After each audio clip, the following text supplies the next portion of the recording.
Welcome to Search Talk Live with search engine optimization and marketing expert Robert O'Haver, powered by the Robert Palmer family of companies. All right. Welcome back to another episode of Search Talk Live. I am your host, Robert O'Haver, along with Matt Weber of Roar Media. Hey, welcome everybody. Glad to have you. Matt, how are things going? Oh, things are going great. Very excited this week. On Friday, I'm going to give a presentation to the Public Relations Society of America out of the Grand Floridian out at Disney. I'm pretty excited about that. Oh, very We're going cool. to talk a little bit about reputation, and I've been digging through some statistics about, when businesses talk to 10 people, in their mind's eye, they're thinking they're influencing the attitudes of 10 people. Mm-hmm. But it's really now 16 when you look at the math. Right. And not too far away from being 20, right? So when you look at a customer engagement, you might be tempted to say, I'm going to blow that guy off. Well, you might want to think about that because you're not just blowing him off, you're affecting the attitudes of so many other people. Absolutely. Yeah, I'm a firm believer in addressing those things. Yeah. But if you could tell people a little bit about yourself and where you're from and all that kind of stuff. Yeah, I'm the president and CEO of Roar Internet Marketing in Altamont Springs, just down the road from where we are here at Search Talk Live. And we're a digital agency, 10-year-old digital agency, originally from Philadelphia, born and raised, came down here to go to school at the University of Central Florida. Go Fighting Knights. And have been here ever since. Nice. Well, glad to have you on the show. So those of you tuning in for the first time on Search Talk Live, we're a digital marketing podcast. There's a what do you call it? A rumor that we're just an SEO talking SEO, but that's not the case. Search Talk Live, we cover everything to do with digital marketing. We try to talk about content marketing, social media, you name it. Any paid advertising, we cover it all.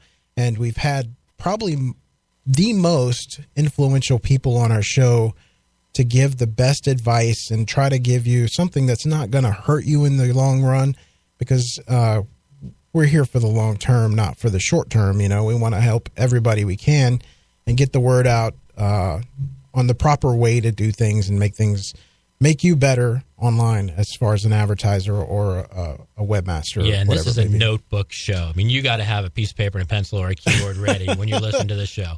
Yeah. Some of the tools that people give, some of the suggestions they give, you want to write them down. Yeah, and I thought I've heard of all the tools. And who was it we had a couple weeks ago that he was just throwing things out left and right? I'm like, whoa, what is this? We're both at our keyboards checking them out as he's talking about them. It's quite amazing. But so there's something we learn even on the show, every show.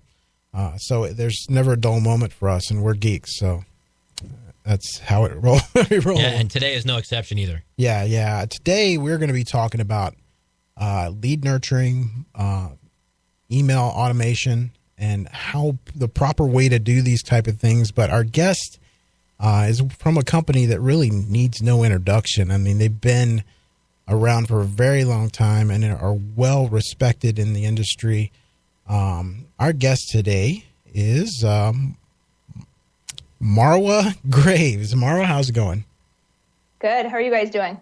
Awesome. We are glad to have you. For the people that don't know you, give them a little bit of who you are, what you do, and what your experience is as far as email marketing, and give us a little bit of background on the company you work for.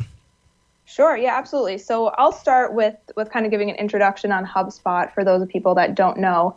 So Hubspot is an inbound marketing and sales software company. We are headquartered out of Cambridge, Massachusetts, but we have offices all over the world. And what we offer is kind of a wide, what we call the growth stack. So a suite of products, including a CRM that is free forever. We have an all-in-one marketing solution, and then also sales. So really tools for every stage of your inbound sales. And what HubSpot really focuses on is non-disruptive marketing. And for those of the people that use HubSpot really understand this. So HubSpot really found that after a while, with kind of this disruptive marketing, direct mail, cold calls, engagement was really dropping. And HubSpot kind of changed the script on that. I'll say. Yeah, if we ask the people in the audience to raise their hand if they've ever gotten an email from HubSpot, I got to believe we'd have a whole ton of people out there raising their hands. Yeah, I agree. Yeah, absolutely. Yeah, you guys are amazing when it comes to marketing, pretty much in all aspects. Not Yeah, to, phenomenal organization. I'm not being paid by the company. I'm just letting you guys know. Right. Yeah, I mean, I think we were talking about this before, but I'm actually only about 4 months in, and for a marketer to join a company like this is it's the dream come true, right? It's kind of the perfect role and the perfect company to work for as somebody who's passionate about marketing. Absolutely. Those of you that are listening to the show right now, you can get your questions in by going to Twitter, typing #SearchTalkLive, and ask your questions during the show, and we will we'll ask them right here on the air. And we've already got some in the queue, I believe. Yeah, we've got some in the email, but I want to get started here.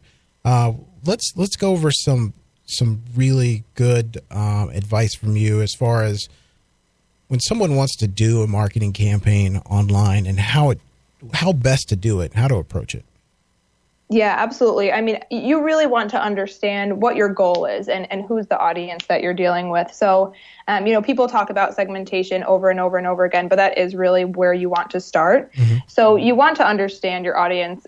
My team, what we really handle is middle of the funnel. And you don't necessarily need to use a funnel in the same way that HubSpot does, but you want to understand what the ultimate goal is. Is it to get a visitor on your site to convert on a piece of content? Is it a lead in your database to talk to a sales rep?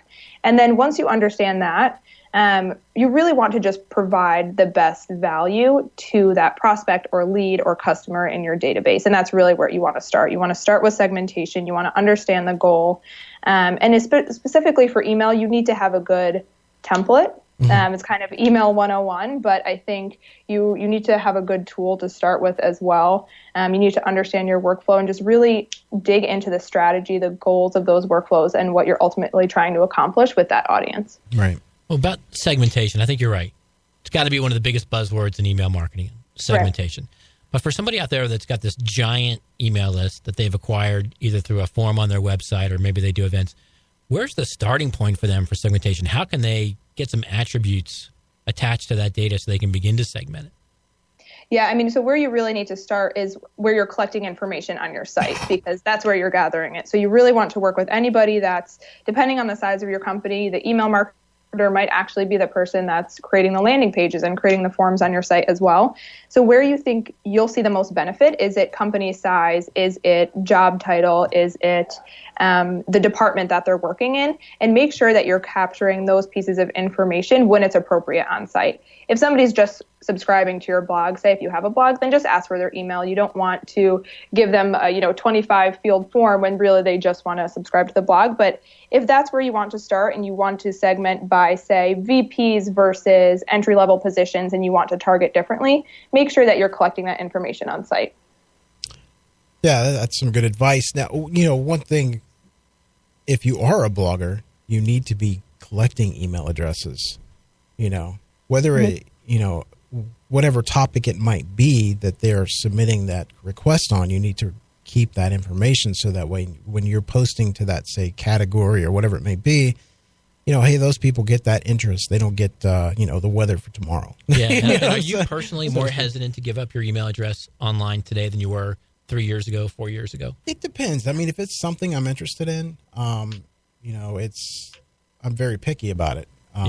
Because I get a ton of emails. Maybe more picky than you were 3-4 years ago?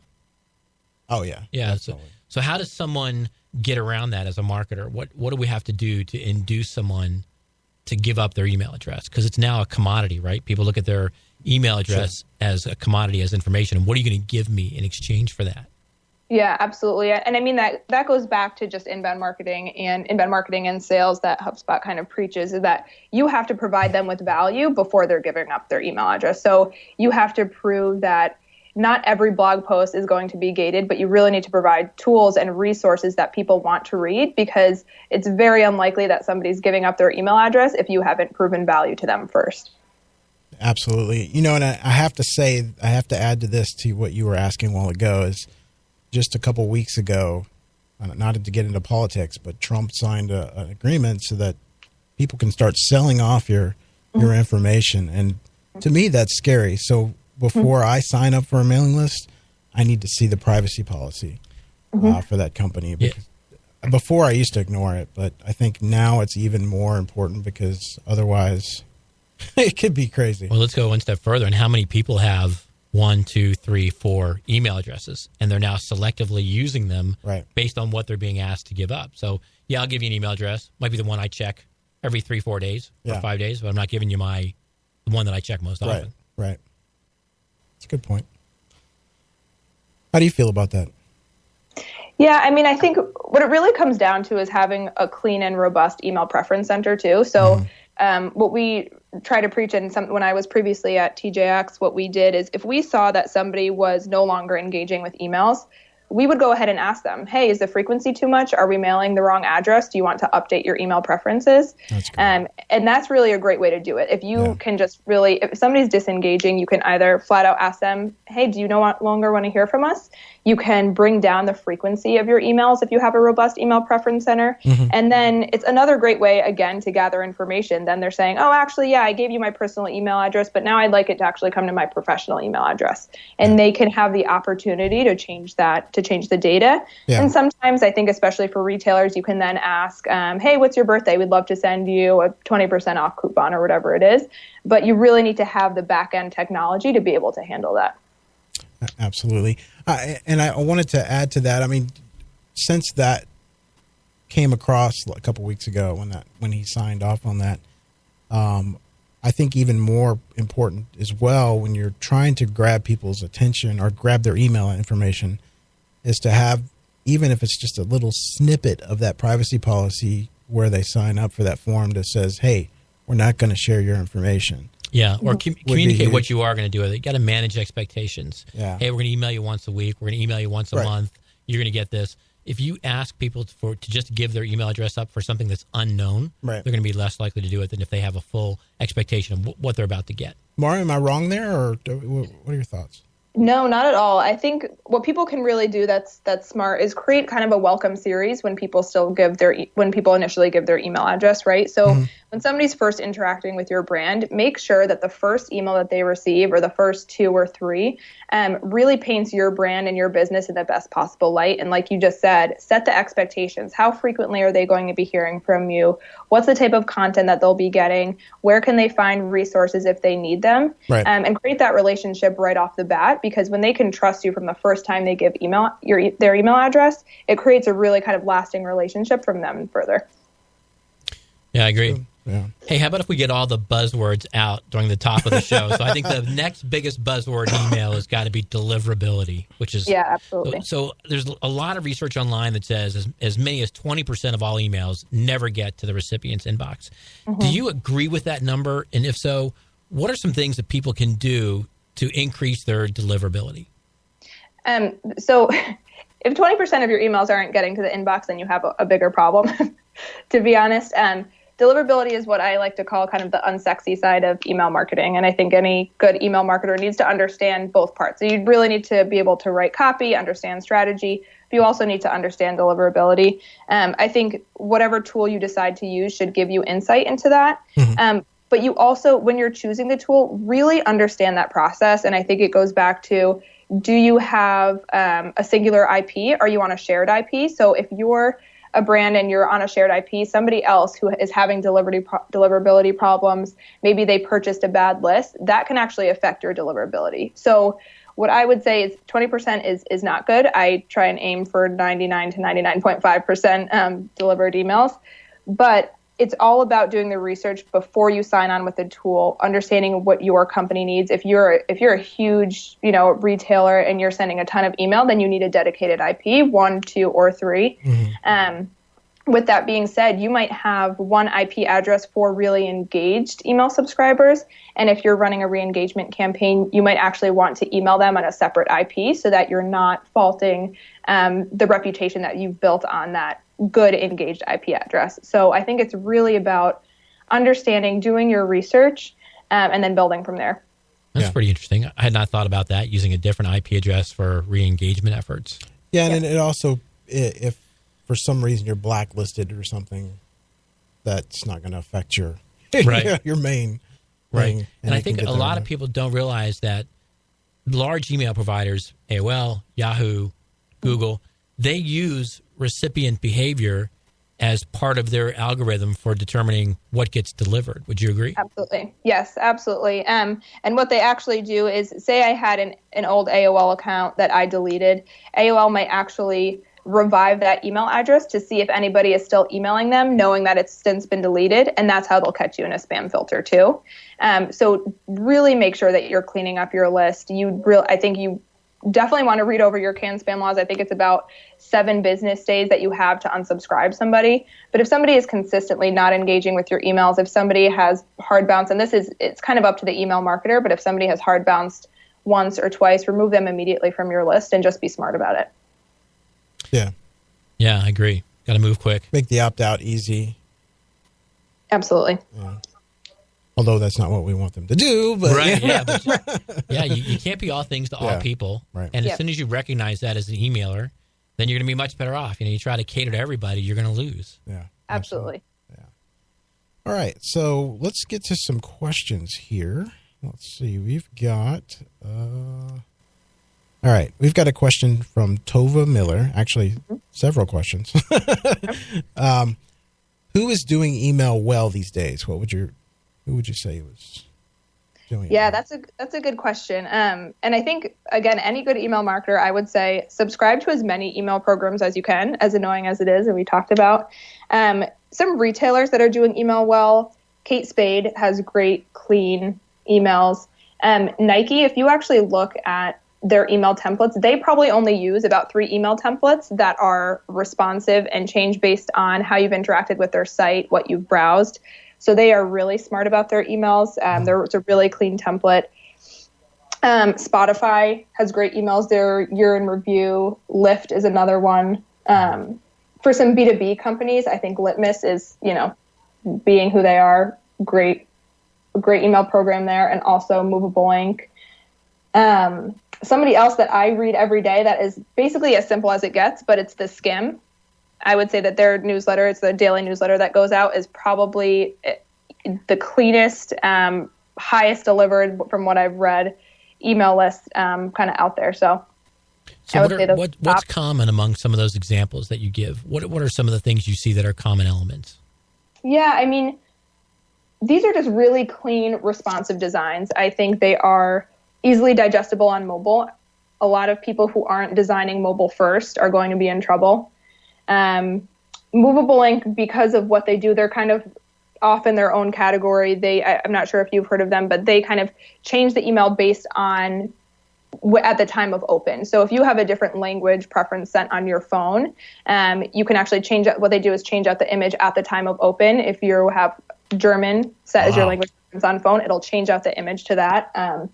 So that is it's just really smart email marketing there. And I think that's the theme throughout all of these, is that they're just smart. They're not creating 10 different templates. They're not overly complicated. I think by being simple, their deliverability is probably great. And it's still providing value. And it's responding to how people are interacting on site, which I think is another big piece of it. Yeah. Now, some of the things you do see a lot, and I mean, I'm sure you're an Amazon user. Yep. They're really good at dynamic email marketing. Like, for an instance, I bought a TV from there. They use those interests that you've, from your past history and purchases and things you've looked at to compile an email and send it to you to try and sell you on things that are related to those products or that specific product you looked at and didn't buy. What is your take on personalization of an email campaign? So yeah, absolutely. That's a good question. I think personalization has really changed in email over the past few years. So I think 3 years ago, people thought it was just putting first name in a subject line, right? Personalization, I think when it's done well, it often does require a secondary tool. So I think a lot of people will see these recommendations in email, and it usually requires using a secondary tool, which is fine. But I do think good personalization in email does require having that communication between what they're doing on site and social and paid. And it's really kind of a cross-marketing channel function. And that's when good personalization comes into play. So where we've seen a lot of success here at HubSpot is in some of our triggered emails.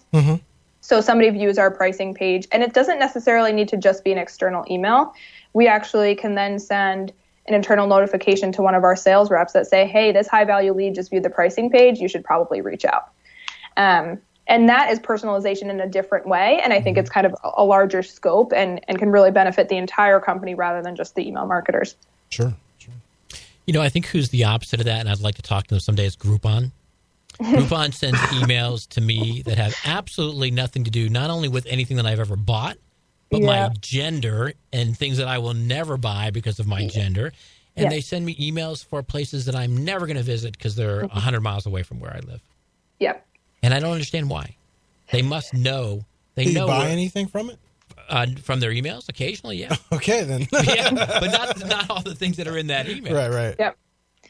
Yeah, I think that's tough. I mean, you have a lot of people who will just throw a bunch of stuff at the wall and see what sticks. And it seems that's kind of what Groupon and Living Social has done. But also, those are two companies that are not doing so well right now. So I think you kind of see that they're grasping at straws a little bit in their email program as well. Look at that. Digital marketing, and we just solved corporate issues. We just solved their problems for them right there. So if you're listening, Groupon and Living Social, now you know what to do. So you didn't enjoy that Mani-Pedi?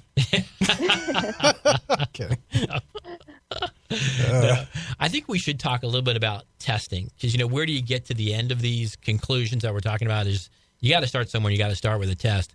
Mara, can you kind of talk the audience through how do we get started in testing? What should we start testing? Where do we begin? Because the road is a long one. Where do we start?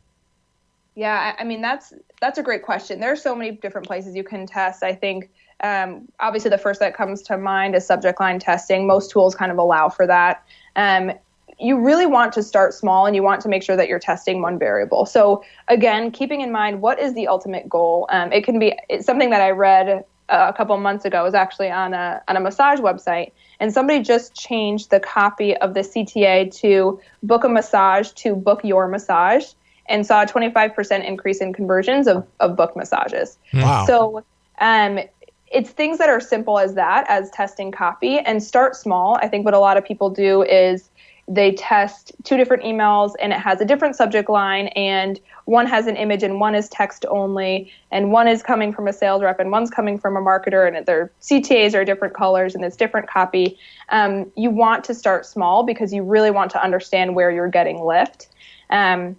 A test that we actually recently ran that did really well is we had a text-only email that pulled in dynamic content. And so it was text-only, and we said, hi, since you've joined HubSpot, we know that you've viewed this many emails and you've seen this many web pages. And what we actually did is we designed that. So we changed it we still pulled in dynamic content, but it was a responsive design, and it actually looked exactly like the contact record that we use in our own products, and pulled in that dynamic solution. So what we were doing, although they did look pretty different, was we were testing dynamic content in two different formats. One was text only and one was a design.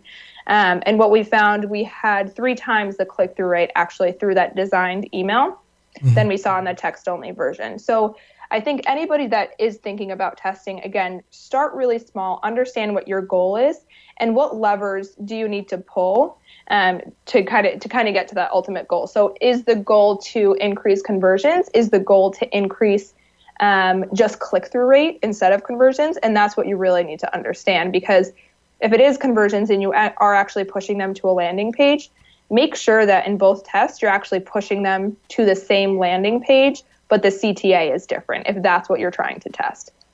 And when you say CTA, that's call to action for those of you to know. Yes, I'm sorry. That's all right. Yeah, people at HubSpot love acronyms, and I am falling into that category. The acronym alarm just went off in the studio. Yeah. All right, we got another question from Tova. Okay. What's one piece of advice you have for a new email marketer? Yeah, that's another good question. So finding the right tool and fighting for it. I think if you're an email marketer, you might not be in charge of buying decisions at your company, but finding the right tool is really important. Anytime that you're pressing send, and I've never met an email marketer that doesn't totally freak out when they press send. I think at TJX, when we were dealing with the list sizes we were dealing with there, I definitely had a couple moments where you officially press send and you freak out. So QA your email 10 times over, have somebody else QA it, look at it on different browsers, on different mobile devices, Check the spelling. Make sure you check the spelling. I know those are pretty simple, but again, we talked about this too. Really understanding the unsexy side of email marketing. You need to understand deliverability. You need to understand if it's okay to be on a shared IP, if you should be on a dedicated IP, and test a lot. I think what's really great about email, and part of the reason why I got into email a while ago, is that of all the marketing channels, you have the biggest return on investment. So it's pretty rare that you run an email campaign and you don't make money, right? I think that's what's pretty good about email. So test a lot and take risks. I think it's a lot easier for email marketers to be able to take risks and still make money. Unfortunately, it's a little bit different for some paid and social marketers, but make sure that you're taking risks and you're trying different things, and you're just keeping on top of what's going on in the email industry. I think a couple things that launched in the past 6 months was, a subject line CTA. That's really cool that you can test in Gmail there, which is a good benefit for email marketers. But there's also the addition of the unsubscribe link in the header of all emails now for Gmail and Yahoo and AOL. So if you're seeing your unsubscribe spike, do your research and make sure you understand, so that when you are reporting back out to senior management and they're like, where did this spike in unsubscribes from? You can actually point to changes in the industry that are happening. I think a lot of new email marketers, too, get caught up. They read about testing. It's a given, got to test. But I don't think they walk through sample size. And so they kind of look at themselves and they say, well, I'm going to do a test. My list is 1,000. So MailChimp lets me pick 10% for a test. So now I'm doing a A/B test with 100 people. But I don't know that they walk through, is that really going to give them statistically significant answers? Can you guide us through how do we pick a sample size and what guidelines should we look for? Great question. Yeah, that is a great question. And something that we follow here at HubSpot is we always use a significance calculator when we're testing. I think there are a bunch of tools that you can use out there, but really understanding what is, exactly like you said, what is the audience size that you need and what's the goal? So how many conversions do you need? What's the click-through rate that you need in order to get the certain conversions that's the ultimate goal. So I think always use a significance calculator, because if it's a difference of 4 conversions on this landing page and 5 on the other, it's really not any kind of test that you want to move forward and kind of you don't want to put all your eggs in one basket on a test that's really not significant. Yeah. Yeah, I think duration's an issue too, because if you look at some of the common tools, they say, okay, set up your test. They make it pretty easy to set up your A/B test. And then they say, okay, how long do you want to give it? And if your prior research says my best results happen at 9 o'clock, but I do my test at 9, which means the bulk of my email is going out at 10. Yeah. Do I just delay it and then have the bulk go out at 9 o'clock the previous day, the next day rather, or do I delay it? What's your testing thought on that? Is time of day more important than duration from the test to the send of the final email blast? Yeah, so I think you really need to understand both, right? So, and there are different tests that you should run to begin with. So you should do a time of day test on your audience to start with. You can also do a frequency test as well. But usually, at least for a subject line test, I would give, and what I've done in the past is test 10% of your total list on each, so 5% with each different subject line, and test at least over the course of 3 to 4 hours, sending at your most optimized time. And I would do that optimization time test prior to doing a subject line test. Okay. I mean, it also matters on the day. Oh, yeah, day, right? yeah. It's almost like doing press releases. You never want to send them out on a, Monday, or there's certain days, those things happen. But. Yeah, and I tell you, so for some of our clients, just when you think you have a pattern, it changes. Yeah. Just when you feel like you've got the fish in the boat, all of a sudden it's different. Yeah. Yeah, and it's funny that you should bring that up. Again, and going back to a TJX example, is that for a while we found that weekend sends were not working. They weren't working. Yeah. And then we actually tested a Sunday send, and it worked really well. And we're like, whoa, what's kind of going on? So what we found is that in the summer months, when people were out and about on the weekend, nobody was reading email. People were out. They're out with their families. And then come the winter months, when people are home on Sunday nights and they're on their phones and they're on their computers, all of a sudden our email engagement went up. So we started testing Sunday sends in the winter months and moved away from them during the summer months. Wow, that makes sense. That's really interesting. Yeah. Yeah. We send some email to some owner-operators, people that own and operate their own business, SMBs. And what we found is that weekend sends do better because that's when they kind of go through their non-priority email. Yeah. If you're running your own company, then you're going to deal with the code A tasks first, and then you'll say, okay, I'm going to set this aside. Now, they may open it during the week, but they don't assimilate it and digest it until the weekend. Yeah, right. So that threw off some of your metrics too. Your open rate was up, but your click-through rate was down until you did it on the weekend, and then your click-through rate went up. Gotcha.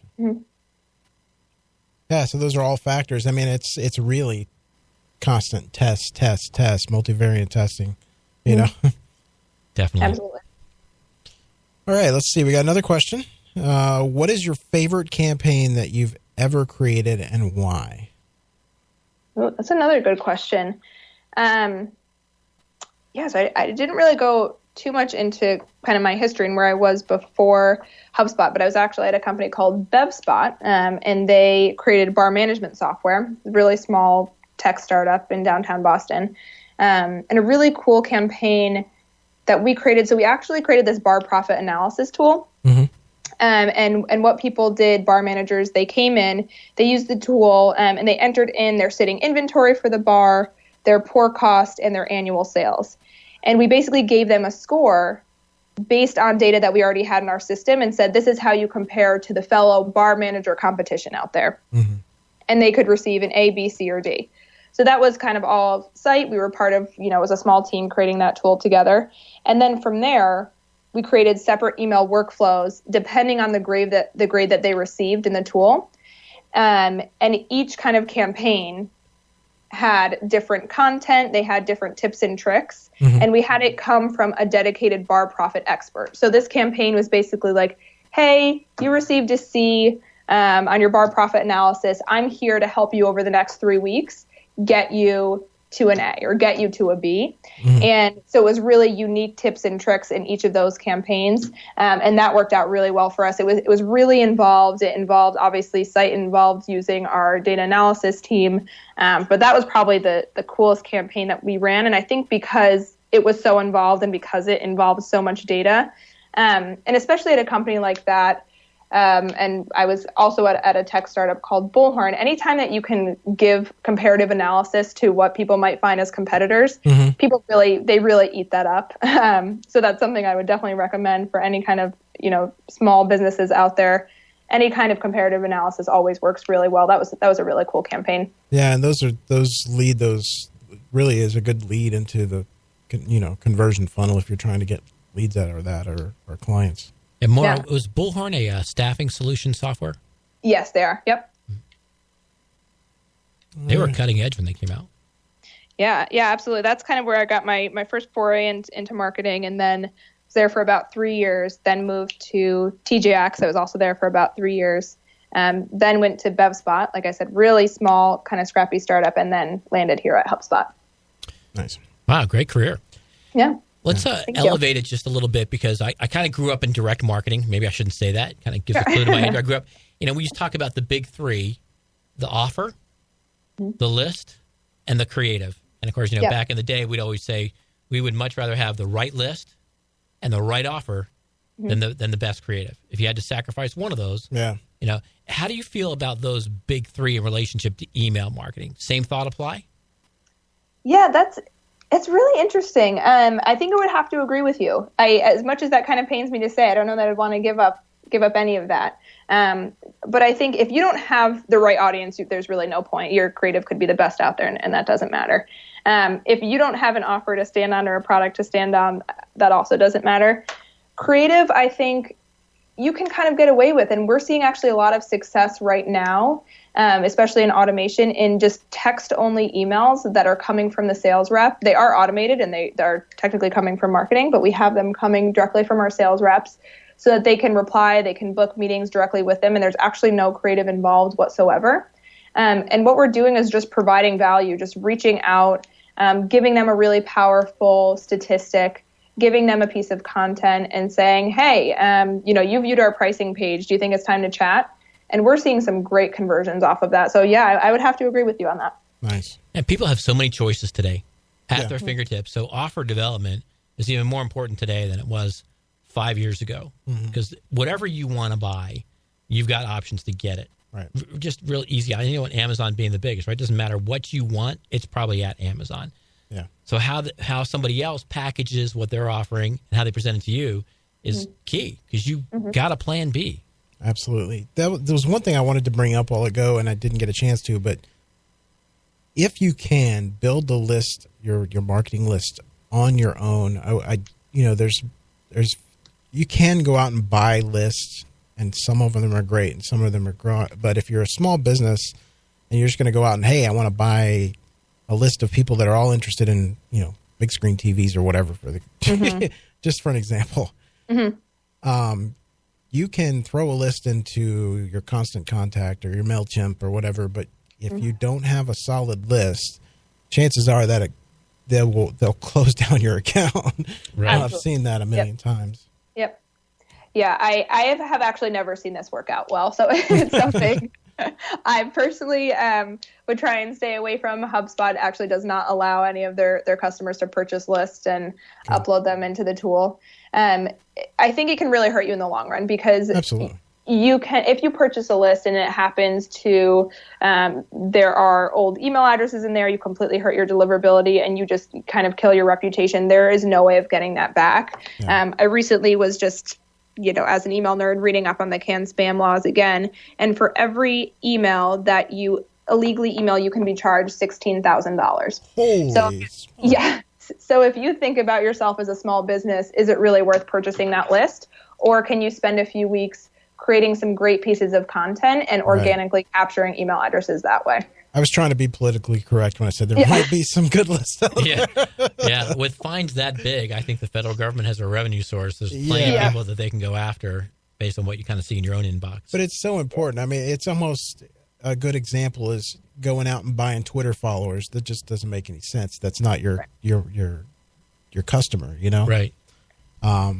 It's so much better ROI for building that list and just having a solid foundation to build on. So let's say somebody listening to the show, Maura, says, well, I just got this offer for Organization X, Magazine X, and they're going to email for me an affinity list or an affiliate list. I'm going to give them the creative, and they're going to mail it out because I want to reach those audience X. I want to reach people who are CEOs in the banking industry, and they've got a list of people who subscribe to a particular publication.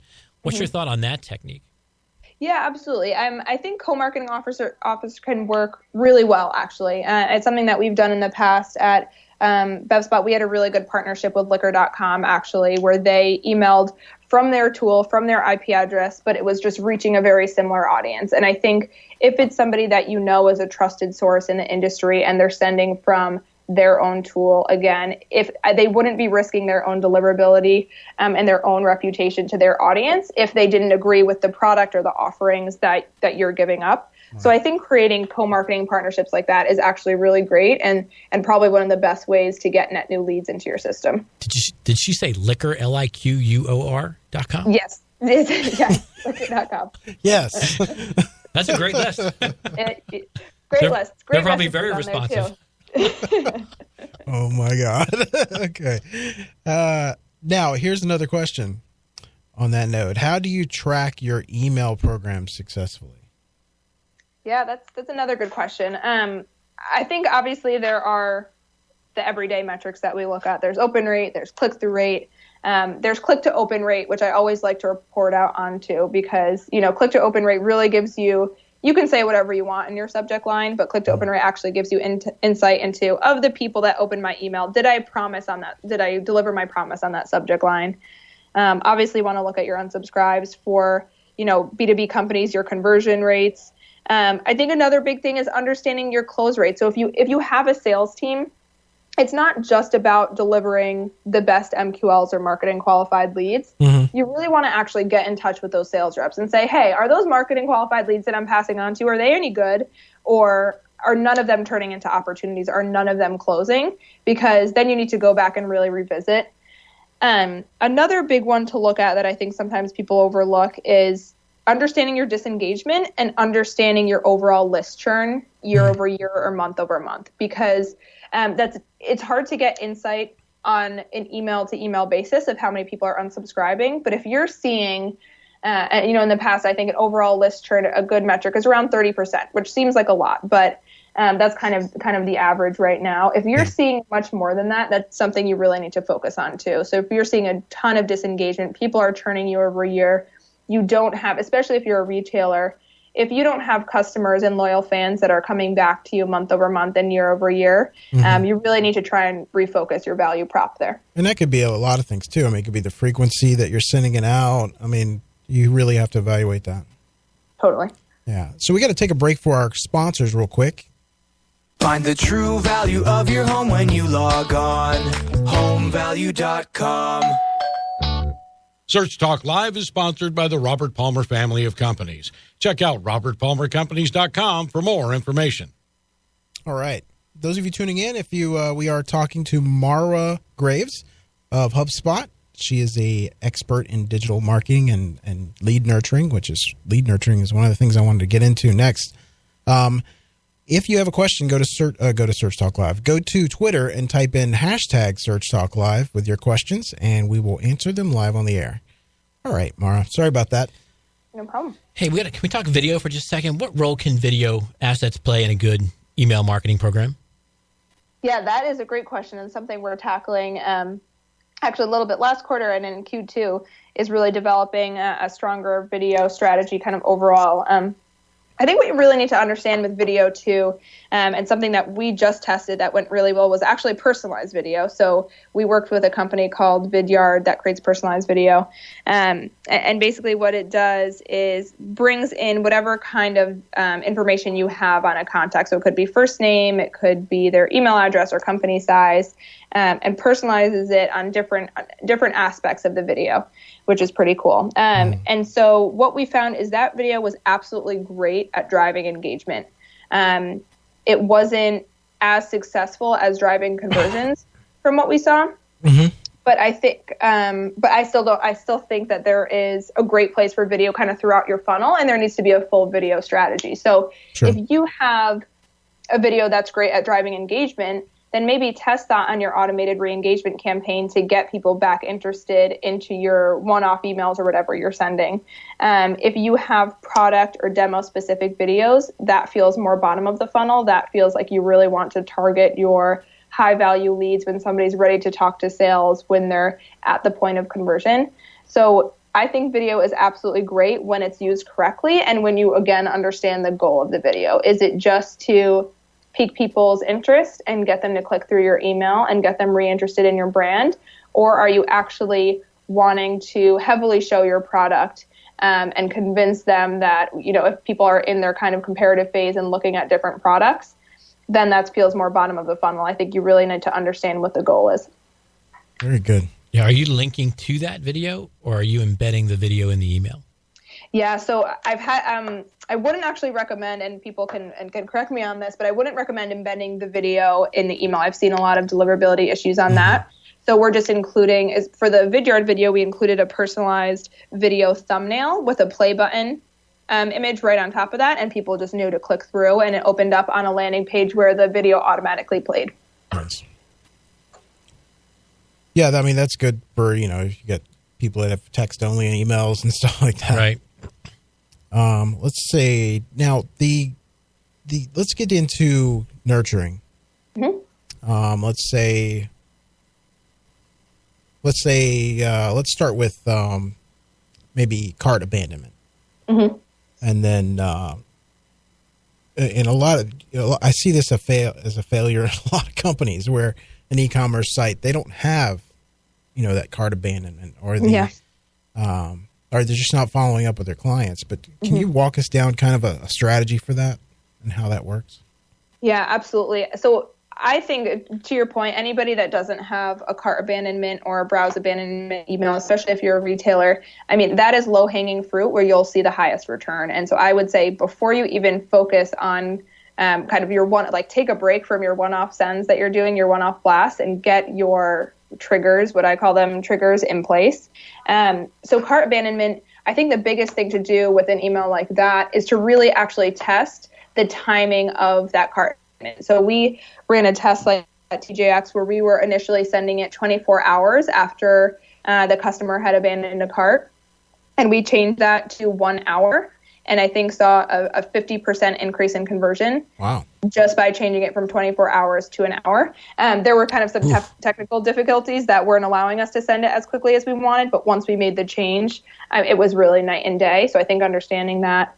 And I think, again, when you're nurturing, and what we're doing with our triggers here at HubSpot is understanding where they're viewing on the site, what actions they're taking, and really understanding not just one page view, but the entire session. So we see a lot of people view our product page and then move on to our pricing page. So if we have multiple triggers, we have one set up for the product page and one for pricing. And we know that the pricing page actually delivers or converts at a higher rate. We just want to send them that pricing page trigger. So a lot of nurturing involves understanding how many actions on site somebody can qualify for and how many different campaigns somebody could possibly qualify for, and making sure that you're optimizing for the highest converting. And just for some examples, what kind of message are you sending to that cart abandonment person? Obviously, you want them to come back and buy that product, but are you hitting them up with offers on that product or service or whatever it may be? So TJX was really cool. I don't know how much you know about TJX, but they offered basically discounted brand name clothing. And so what we did in that emails is we used a recommendation tool in the email as well. So the cart abandonment actually just showed them the products they had left in cart and pushed them back there. Another thing we did is, a bunch of retailers do this, but we just saw a ton of success here too. If anything was close to being out of stock, we sent them the product that they had viewed and said, hey, the product that you viewed is coming close to being out of stock, and we'll drive them back to that product itself. Nice. We also did this if there was any kind of price change. So that would be our price change trigger. That, again, pointed them right back to that product that they had viewed. So those, again, are just really low-hanging fruit. In terms of triggers that we're doing here at HubSpot, one thing that we kind of tackled right away when I had joined is anybody that is scheduling a demo on our site or filling out one of our contact sales forms, we send a text-only email that goes out right away that says, hi, thanks for scheduling a demo. If you want to book time with me right now, here's my meetings link, and it points them directly to our meetings app. So we're basically trying to catch them at the time of conversion on site and saying, hey, we know that your schedule is busy. Here's my calendar. Pick any time that works for you. It's a 2-sentence text-only email, and we're seeing about a 40% conversion rate off of that email. Wow. Do you think we're training consumers to wait for the discount offer? So that's really interesting. It's interesting that you say that. So we did see kind of an ebb and flow when I was at TJX in that. So TJX doesn't offer discounts because, the whole model there is that we're already discounting the clothes as much as possible and kind of bring that product out. So what we did is we offered free shipping. So when we first sent our free shipping emails and we put that in the subject line, the emails kind of blew out of the water. Open rates were through the roof. Same with the click-through rates. We saw a ton of sales. And then people got used to our free shipping emails, and they actually weren't purchasing as much if we did that. So in a way, yes, we are training them for that. And I think you see a lot of retailers running into these issues. You see, unfortunately, we have JCPenney and Macy's, and you see a lot of these companies closing down a lot of their brick and mortar stores too, because people are trained to wait for that discount. And so I think you have to really try and provide value in different ways. Yeah, I was on Quora the other day, and somebody writes inevitably, what are the 3 best life hacks?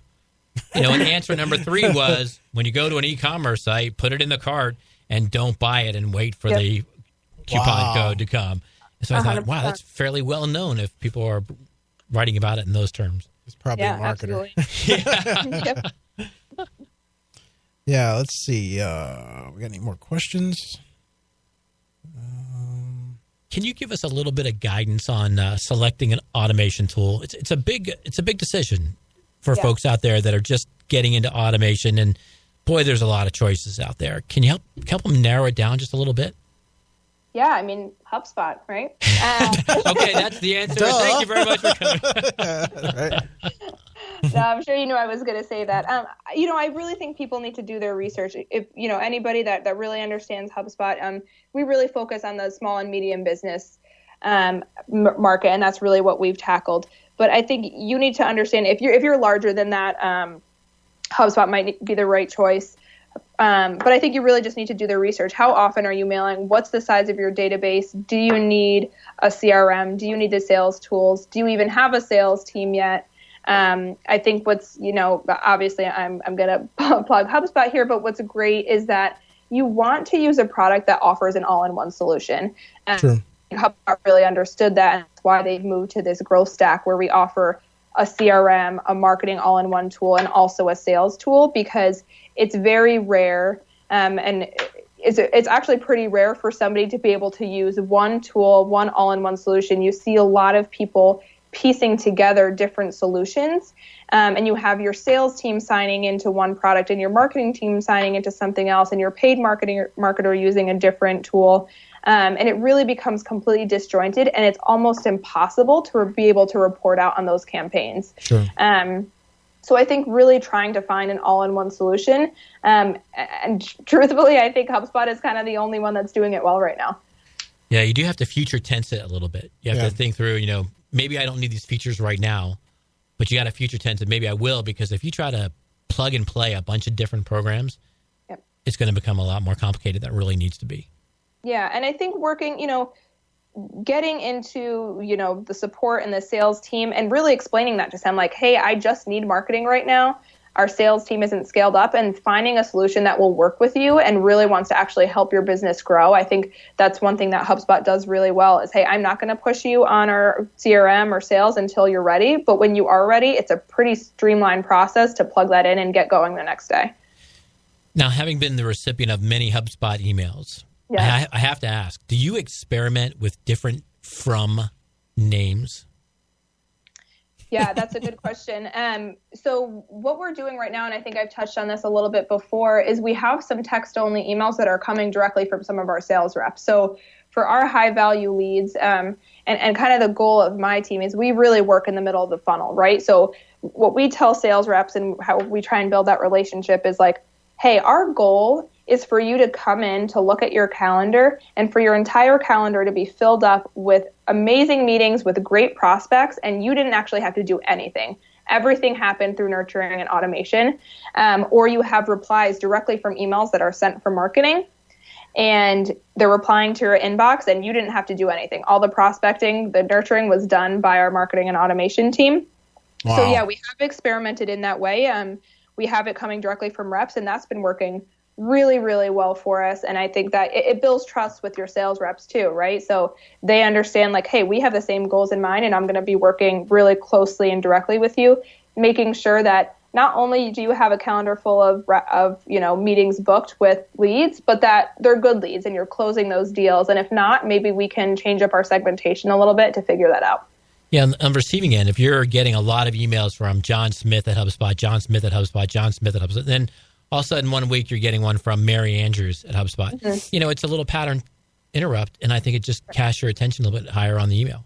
Right, absolutely. And, we do have different email teams here, and you'll notice that, like, our blog newsletter is going to look totally different than one of our nurturing emails. And that's the goal, because we're not asking for the same things. And our newsletter, we're lucky enough here at HubSpot where we have so many resources. We have our academy for customers and current product users, and we have our blog, and we have freemium products. We have a free version of all of our paid products as well. So there are different emails that can be sent, and we're really trying to unify that process and making sure that not everybody that enters our system is going to be ready to buy a paid product. So we need to make sure as a lead nurturing and automation team that, hey, the best fit for this person actually might be to start with our free marketing product, and then they might eventually get there. And that's kind of our job. Very good. Well, we have this little segment we call Believe It or Leave It. And we're running out of time, so I wanted to run through that real quick. I had so much I wanted to cover. Maybe we can have you on a later date. Sure, because I love that. I would like to talk about nurturing and not just auto-replying to a customer, but keeping you in their mind. And I think that's an important factor that a lot of people miss, and I would love to cover that sometime, but we're just running out of time. Yeah, absolutely. Yeah. So, Matt, you want to lead off with this? Yeah, Mara, you ready to play Believe It or Leave It? I am ready. Okay, here's number one. Google will purchase an existing email service provider to add an email platform to its portfolio of products. Now, hold on for you to answer that. Can you explain what Believe It or Leave It? Yeah, Mara's going to tell us this is something that somebody has written on the internet, Yes. and she's going to tell the audience whether they should believe it or whether they should leave it. Okay. Yeah, I would say believe it. Wow. You heard it. I would believe it too. All right, number 2. Can spam regulations Can spam regulations okay, I was like, wait a minute, it's not reading right. Can spam regulations will loosen under the current administration under its easier to email to purchase lists? Oh man, We just talked. that's a good point. It's really tough because I think there's a lot of pushback on here, and it's actually country specific. So, Yeah. And that's something we're dealing with here now too. There's a required double opt-in in Canada, and there's a required double opt-in in Germany, where we're opening a new office. I think we'll probably get to a point where we need to unify this a little bit more.